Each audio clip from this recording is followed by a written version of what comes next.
Could you talk about delivery mechanisms? Because there are some polls of the American population that said people are willing to give more for foreign assistance if they could be sure it was going to do some good, because there are many reports of gross misspending and corruption and so on. So maybe you could say, what are the best delivery mechanisms and who is capable of supplying it, and how that might be done?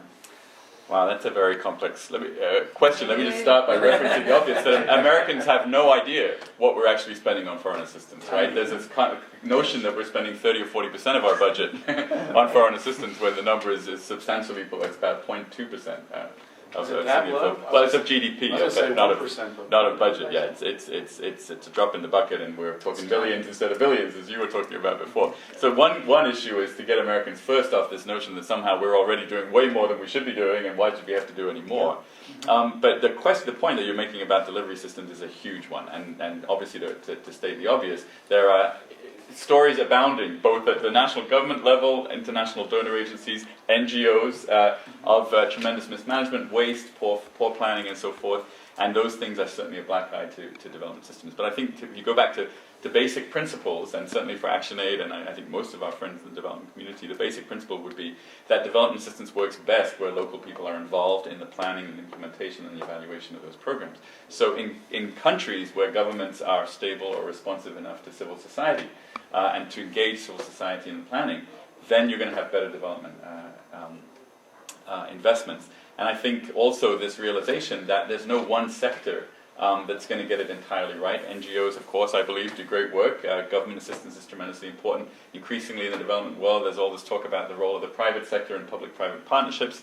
Lots of questions about that, but clearly there has to be some balance between those delivery systems, and they all have to be evaluated on the basic principles: participation, transparency, accountability. Right. Do you favor smaller scale as a more reliable way of achieving those objectives? And I ask that in the context of more than 25 years experience dealing with the World Bank and thinking that the mega projects are the way to go. And what we find is massive displacement of peoples, transnationals with the benefits, and so forth. And they argue, oh, well, it's more efficient to administer one big thing than lots of small. But evidently they never heard that a franchise like McDonald's runs 28,000 small businesses. So they're fraudulent in their models, it seems. But we're talking about a contrast there. How do you come down on that?